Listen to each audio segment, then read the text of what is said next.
بسم اللہ الرحمن الرحیم۔ السلام علیکم ناظرین، آج میں آپ کے ساتھ اپنی نیو ویڈیو کے ساتھ حاضر ہوئی ہوں، جس میں آپ کو بتاؤں گی کہ قوم عاد کی عورت نے بادل میں آخر کیا دیکھا تھا۔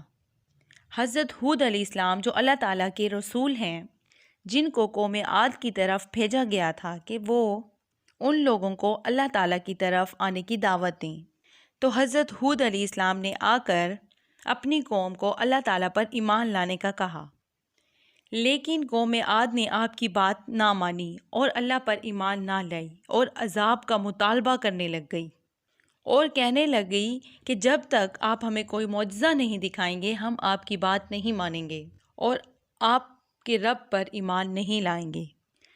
تو آپ علیہ السلام نے اپنی قوم کو اللہ کے عذاب سے ڈرایا، تو وہ تکبر اور غرور میں اس قدر مبتلا تھے، کہنے لگے کہ جس عذاب کا تم ہمیں بتا رہے ہو اس عذاب کو ہم پر نازل کر دو، یقیناً تم ایسا نہیں کر سکو گے۔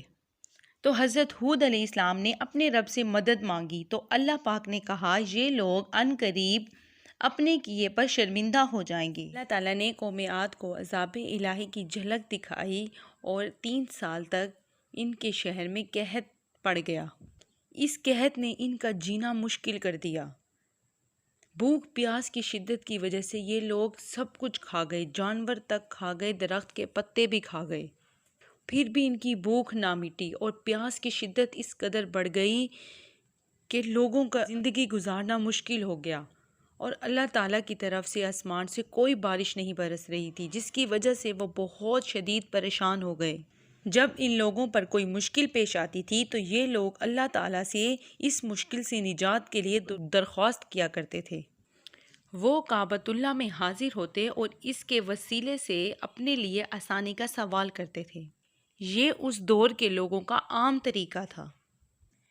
قوم عاد نے 70 آدمیوں پر مشتمل ایک وفد حرم پاک کو بھیجا تاکہ وہ اللہ تعالیٰ کے گھر کے وسیلے سے بارش کی دعا کریں۔ وفد کا گزر معاویہ بن بکر سے ہوا، جو مکہ مکرمہ کی جگہ ٹھہرا ہوا تھا، اور جو 70 آدمیوں پر مشتمل وفد کا سردار تھا اس کا نام کیل تھا۔ وہ معاویہ بن بکر سے ملنے کے بعد اس کے پاس ٹھہر گیا۔ کیل کو اس لیے بھیجا گیا تھا کہ وہ خانہ کعبہ میں جا کر دعا کرے تاکہ بارش برس جائے، اور کیل معاویہ کے پاس 1 مہینے تک قیام پذیر رہا۔ وہ اسے شراب پلاتا رہا اور معاویہ کی 2 لونڈیاں جنہیں جراد تان کہا جاتا ہے اسے موسیقی سے لطف اندوز کرتی رہیں۔ جب مہینہ گزر گیا تو معاویہ بن بکر انہیں شرم کے مارے واپسی کا نہ کہہ سکا۔ معاویہ نے چند اشعار پیش کیے جن میں انہیں واپسی کی تلقین کر دی۔ جب انہوں نے یہ اشعار سنے جو کچھ یوں تھے: سنو اے کیل، تجھ پر افسوس ہے، اٹھ اور خانہ کعبہ کو جا، شاید اللہ تعالیٰ ہمیں بادل عطا کرے اور بادل عطا کی سرزمین کو سیراب کر دے۔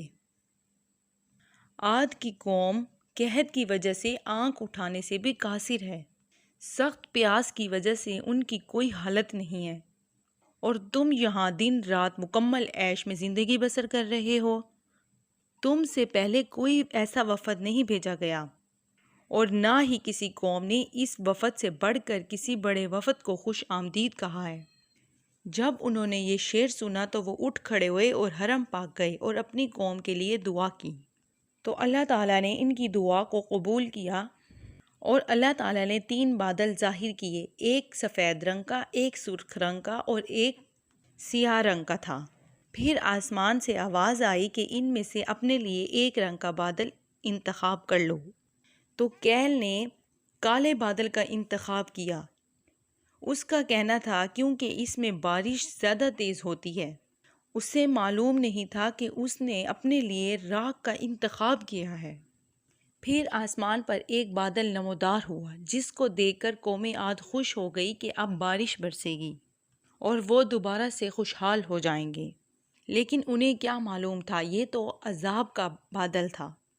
سب سے پہلے جس نے اس عذاب کو دیکھا اور بادل کی بجائے جھگڑ یقین کیا وہ ایک عورت تھی۔ اس عورت کا تعلق قوم عاد سے تھا جس کا نام مہد بتایا جاتا ہے۔ جب اسے پتہ چلا یہ تو عذاب الہی ہے، ابر رحمت نہیں ہے، تو اس کی چیخ نکل گئی اور بے ہوش ہو کر زمین پر گر گئی۔ جب وہ ہوش میں آئی تو لوگوں نے پوچھا مہد کیا ہوا؟ وہ بولی میں نے ایک ہوا دیکھی ہے جس میں آگ ہی آگ ہے اور کچھ لوگ اسے ہماری طرف لے آ رہے ہیں۔ پھر وہ بادل جو آسمان پر نمودار ہوا تھا، جسے دیکھ کر قوم عاد خوش ہو گئی تھی، اس نے اتنی تیز ہوا چلائی کہ ساری قوم تباہ و برباد ہو گئی۔ 7 راتیں اور 8 دن تک یہ ہوا مسلسل چلتی رہی، یہاں تک کہ قوم کا کوئی آدمی بھی بچ نہ سکا اور سب کے سب ہلاک ہو گئے۔ صرف حضرت ہود علیہ السلام اور ایمان لانے والوں کے لیے یہ ہوا جو دوسروں کے لیے ہلاکت تھی، آپ کے لیے اور آپ کے ساتھیوں کے لیے رحمت بن کر برسی۔ آپ اور آپ کی قوم کے لوگ اس سے بہت لطف اندوز ہوئے۔ اس ہوا نے ان کے جسموں پر خوشگوار اثرات مرتب کیے اور وہ میں تازگی کی لہر دوڑ گئی اور آپ کی نافرمان قوم کے لیے یوں چلی ایسا معلوم ہوتا تھا کہ ان کو پٹک پٹک کر زمین پر پھینک رہی ہے، جس سے وہ ہلاک ہو گئے۔ وہ قوم عاد جو اپنے اوپر اتنا فخر کرتی تھی، جسے اللہ تعالیٰ نے بے شمار نعمتوں سے نوازا تھا، اپنے غرور و تکبر کی وجہ سے عذاب الہی سے دوچار ہو گئی۔ بھی روح زمین پر ایک کاف کا شہر موجود ہے جسے خونی شہر کا نام دیا جاتا ہے۔